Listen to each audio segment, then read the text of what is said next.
Good afternoon बच्चों।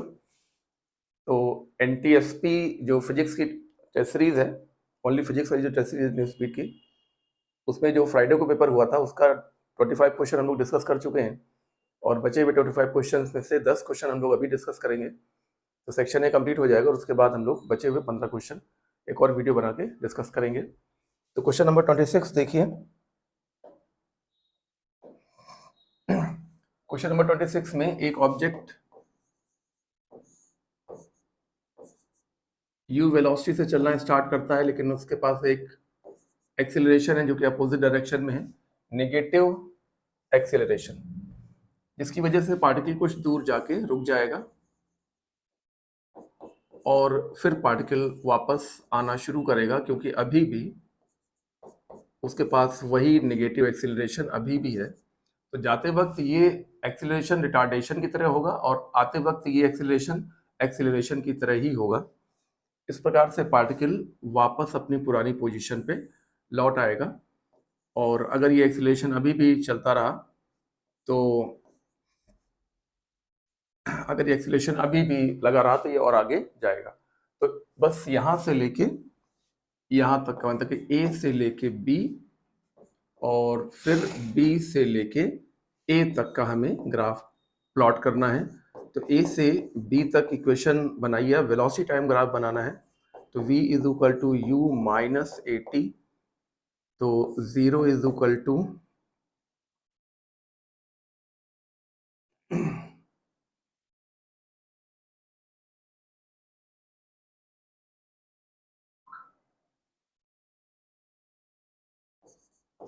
u minus a t.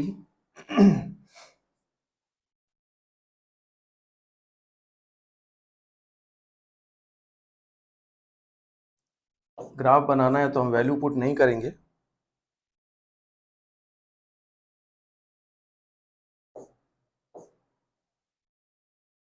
Graph बनाना है तो हम वैल्यू पुट नहीं करेंगे, बल्कि ऐसी इक्वेशन अपनी बना के रखेंगे। ठीक है ना। सो हम इसको ऐसे लिख सकते हैं, v is equal to minus a t plus u. तो ये हो गया किसके जैसा बताइए, ये हो गया y is equal to M X plus C के जैसा हो गया। तो ग्राफ कैसा बनेगा, स्लोप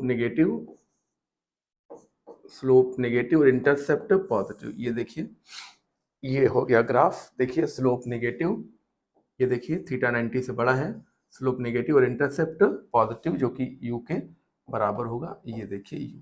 ठीक है ना।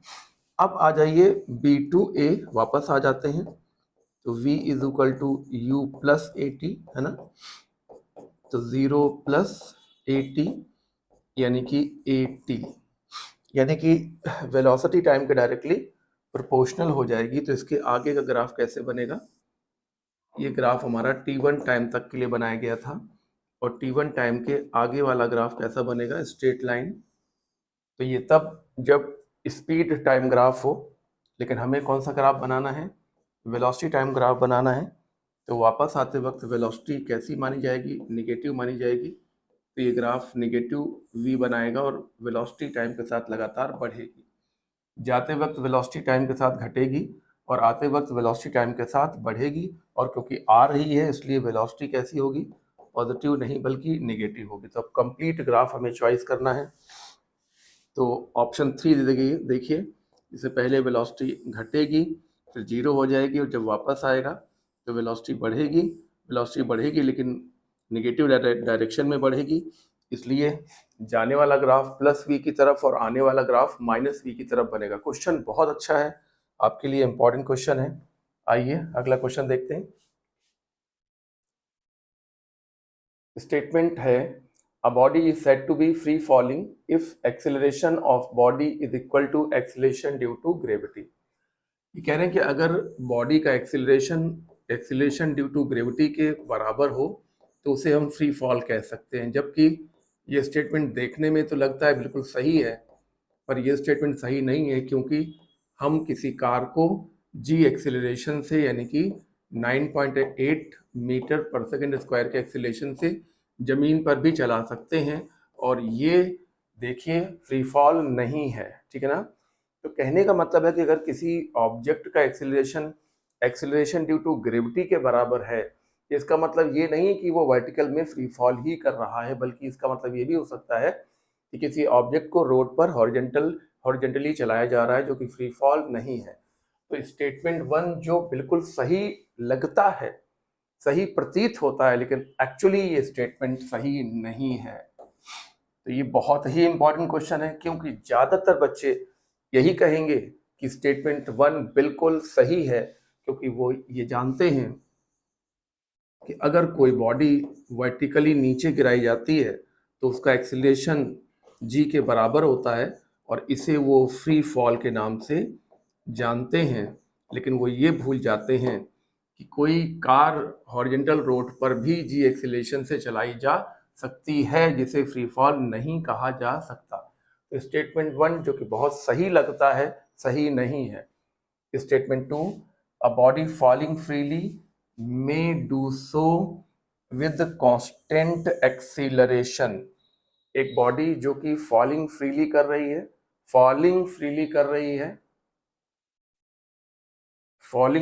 रही है, तो उसका एक्सीलरेशन ड्यू टू ग्रेविटी के बराबर होगा, उसका एक्सीलरेशन जी के बराबर होगा। तो स्टेटमेंट 1 सही है और स्टेटमेंट 1 गलत है, और स्टेटमेंट 2 बिल्कुल सही है। तो 1 is incorrect and 2 is correct. ये क्वेश्चन एक इंपॉर्टेंट क्वेश्चन आपके लिए है। Ratio of distance travelled by a freely falling body in first second. देखिए फर्स्ट सेकेंड में पहले टी सेकेंड में कितना चलती है, हाफ जी टी स्क्वायर, है ना। और अगले टी सेकेंड में कितना चलती है, अगले टी सेकेंड में कितना चलती है, इसका 3 गुना चलती है। ये बात आपको बहुत बार बताई जा चुकी है। उसके अगले टी सेकेंड में वो कितना चलती है, 5 times half G T square, और इसके अगले टी सेकेंड में 7 times half G T square. तो सही स्टेटमेंट क्या है, सही ऑप्शन है सेकेंड। ये सवाल आपके लिए बहुत ही कॉमन क्वेश्चन है, ठीक है ना, सभी ने इसको जरूर कर लिया होगा। Ceiling of hall is 30 metre height. किसी हॉल की जो सीलिंग है वो 30 मीटर ऊंचाई पर है, और एक बॉल को यहाँ से थ्रो किया गया थीटा एंगल पर, और वो छत को छूकर हॉल में नीचे गिर गया। यानी कि ये मैक्सिमम हाइट जो है वो 30 मीटर के बराबर है, ठीक है ना। और u की वैल्यू 60 मीटर पर सेकेंड दिया है, और एंगल ऑफ प्रोजेक्शन पूछा गया है। तो ये क्वेश्चन आपने आसानी से सॉल्व कर लिया होगा। h बराबर you square sine square theta by 2g। तो h की वैल्यू 30 है, u की वैल्यू 60 होने की वजह से 3600 हो जाएगा। साइन स्क्वायर थीटा हमको फाइंड करना है, और अपॉन में ये 20 हो गया, तो ये हो गया 600 बराबर 3600, और साथ में साइन स्क्वायर थीटा। तो ये हो गया आपका 6/36, यानी कि 1/6 is equal to sine square theta. So you can say that sine theta is equal to 1/√6। So you can say that theta is equal to sine inverse. हो गया। ये लीजिए सेकेंड ऑप्शन सही है। क्वेश्चन आसान है, आपको समझ में आ गया होगा। इस सवाल में पूछा गया है कि वेलोसिटी का हॉरिजॉन्टल कंपोनेंट कौन से केस में कम और कौन से केस में ज्यादा है। तो पहले तो हम हाइट का फॉर्मूला देखें जरा। ये क्या होता है, you Y square upon 2g, है ना। तो क्योंकि h सेम है तीनों के लिए, h इज सेम फॉर 1 2 3, तीनों के लिए h सेम है, इसलिए u का y कंपोनेंट भी will be same for all 1 2 3। अच्छा, अब हम रेंज का फॉर्मूला जरा देखें। अभी हम लोगों ने ये पता लगा लिया है कि तीनों केसेस में वेलोसिटी का y कंपोनेंट सेम है, इनिशियल वेलोसिटी का y कंपोनेंट तीनों केसेस में सेम है। अब आ जाइए r के फॉर्मूले में, 2ux u y upon g, ठीक है ना। तो जो रेंज है वो यू एक्स के डायरेक्टली प्रोपोर्शनल आ गया, क्योंकि ये और ये और ये तीनों चीज़ें 2 एंड यू आई एंड जी तीनों के लिए सेम है, तो रेंज यू एक्स के डायरेक्टली प्रोपोर्शनल हो गया। तो अब आप ये कह सकते हैं क्योंकि पहले केस में रेंज सबसे कम है, दूसरे केस में उससे ज़्यादा और तीसरे केस में सबसे ज़्यादा है, इसलिए आप कह सकते हैं कि यू एक्स वन पहले केस में सबसे कम, दूसरे केस में उससे ज़्यादा और तीसरे केस में सबसे ज़्यादा होगा। ये आपका ऑप्शन करेक्ट हो गया। कौन सा वाला बताइए? पहला ऑप्शन सही हो गया। क्वेश्चन अच्छा है, पहले से आपका किया हुआ होगा तो आपने इसे कर भी लिया होगा। स्टेटमेंट 1 है the motion of projectile can be treated at the result of two separate simultaneously occurring component of motion. बिल्कुल सही है। प्रोजेक्टाइल मोशन में वेलोसिटी के दो कंपोनेंट होते ही हैं, एक यू एक्स और दूसरा यू वाई। हालांकि हाईएस्ट पॉइंट पर जब पार्टिकल पहुंचता है तो उसकी वेलोसिटी में सिर्फ एक ही कंपोनेंट होता है और वो होता है यू एक्स। उसके अलावा जितने भी बिंदु हैं उनमें वेलोसिटी के हमेशा दो कंपोनेंट होते हैं, एक वेलोसिटी का एक्स कंपोनेंट और एक वेलोसिटी का वाई कंपोनेंट। तो स्टेटमेंट 1 बिल्कुल सही है। स्टेटमेंट 2 देखिए, समझ में आ रहा है ना? At the maximum At the maximum height for a projectile, the x component of velocity is 0। गलत हो गया। मैक्सिमम हाइट पर वेलोसिटी का x कंपोनेंट 0 नहीं बल्कि ux के बराबर होता है। तो statement 1 is correct and 2 is incorrect. ये लीजिए, बिल्कुल आसानी से आपको समझ में आ गया होगा। 32 question, displacement is longest distance. अरे नहीं भाई, displacement is shortest.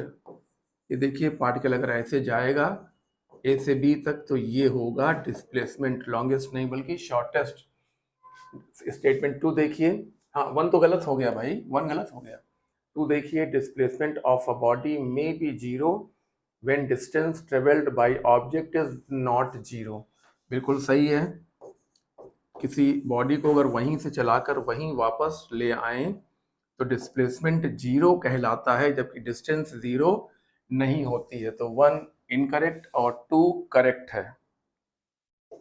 1 incorrect and statement 2 is correct. दोनों बातें आपको आसानी से समझ में आ गई होंगी। फिर से स्टेटमेंट आ गया है, higher the value of reaction time means high precision in road safety. गलत हो गया। अगर प्रिसीजन टाइम क्या होता है? जैसे हम गाड़ी चला रहे हैं और हमारे सामने अचानक कोई आ गया तो हम उसको देखते हैं और सोचते हैं कि क्या करें।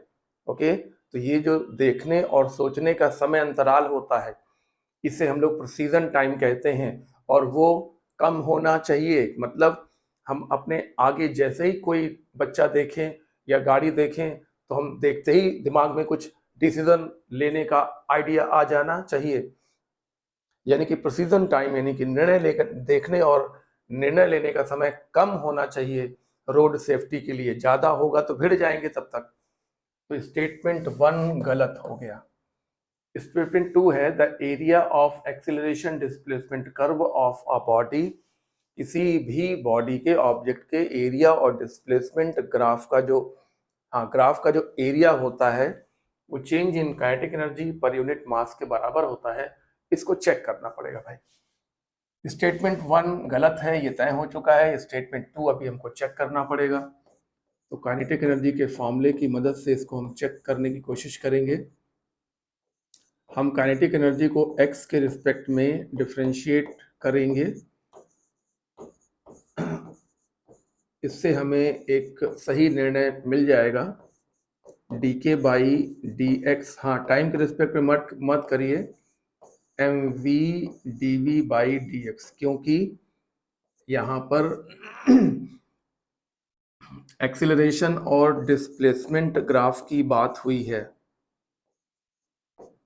ये हो गया m a, so d k by m is equal to a d x. तो दोनों तरफ इंटीग्रेशन का साइन लगा दें, कांस्टेंट को बाहर निकालते हुए इंटीग्रेशन a dx, और ये कहलाएगा डेल्टा के। डेल्टा के क्यों कहलाएगा? क्योंकि इंटीग्रेशन डी के का मतलब के होता है और upper limit minus lower limit, यानी कि डेल्टा के बन जाएगा। और ये है area of A X graph, है ना, area of A X graph. तो कौन सा स्टेटमेंट सही हो गया?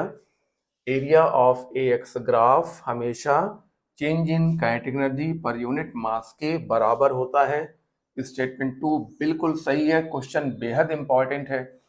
अगर आपको ये एनालिसिस आती है तो आप इस क्वेश्चन को सही कर पाए होंगे। अगर ये एनालिसिस आप बाय चांस नहीं कर पाए मौके पर, तो हो सकता है आपका ये सवाल आपको छोड़ना पड़ा हो या गलत हो गया हो। तो statement 1 incorrect, statement 2 correct. assertion reason 2, particles of different masses projected with the same velocity and same angle। जब सेम वेलोसिटी और सेम एंगल होगा तो दोनों का पाथ बिल्कुल सेम होगा, इसलिए दोनों की मैक्सिमम हाइट और रेंज और टाइम ऑफ फ्लाइट भी बिल्कुल सेम होगा अपॉन 2g। ओके, तो जब u और थीटा सेम है तो h भी दोनों के लिए सेम होगा। बिल्कुल सही है, मास पे डिपेंड नहीं करता। The maximum height of projectile is independent of particle mass. जो मैक्सिमम हाइट होती है वो पार्टिकल के मास पर डिपेंड नहीं करती। तो स्टेटमेंट असर्शन बिल्कुल सही है, रीजन भी बिल्कुल सही है, और रीजन असर्शन को पूरी तरह से एक्सप्लेन भी कर रहा है। बहुत अच्छा क्वेश्चन है, पहला होगा। ठीक है, असर्शन रीजन फिर से आ गया। The maximum height of projectile is always 20% of the. इस क्वेश्चन में भाई सॉरी बोलता हूं क्योंकि यहां पर मैक्सिमम शब्द नहीं लिखा है, और अगर यहाँ पर मैक्सिमम शब्द लिखा होता तो ये स्टेटमेंट बिल्कुल सही होता, क्योंकि जब हम मैक्सिमम रेंज बनाते हैं तो 45 डिग्री पर फेंकते हैं, और ऐसे में हमें मैक्सिमम रेंज मिलती है, मैक्सिमम परास मिलती है, और ऐसे में जो ये h होती है वो r max बाई 4 होती है। नोट्स में आपको ऐसा ही डायग्राम भी लिखा हुआ है और हमने इसको पढ़ाया समझाया भी है। ओके, तो असर्शन बिल्कुल सही है। Reason for maximum range projectile should be projected at 35 angle गलत हो गया, क्योंकि रेंज के मैक्सिमम बनाने के लिए एंगल ऑफ प्रोजेक्शन को ठीक 45 होना चाहिए, ना उससे कम ना उससे ज़्यादा। यानी कि असर्शन सही है और रीज़न गलत है, और जब रीज़न गलत है तो एक्सप्लेन तो कर ही नहीं पाएगा। ठीक है ना, तो assertion is correct but reason is incorrect, option 3 होगा। इस प्रकार से बच्चों हम लोगों ने सेक्शन ए कवर कर लिया है, पूरा सोल्यूशन बना लिया कि क्वेश्चन का, और अब हम लोग नेक्स्ट वीडियो में सेक्शन बी बनाएंगे 36 से लेके 50 तक। ठीक है, तैयारी कर लीजिए, रोज सवाल लगाते रहिए, छुट्टियों में भी थोड़ा सा सवालों की प्रैक्टिस बनाए रखिए। अगर डेली 15 क्वेश्चन नहीं लग पा रहे हैं, घर गए हैं, कुछ काम है, कुछ है, तो कम से कम 8-10 क्वेश्चन तब भी करते रहिए, जिससे कि जब आप लोग लौटें तो आपकी प्रैक्टिस में ज़्यादा कमी ना आने पाए और आप रीस्टार्ट कर पाएँ ठीक से। Okay, thank you.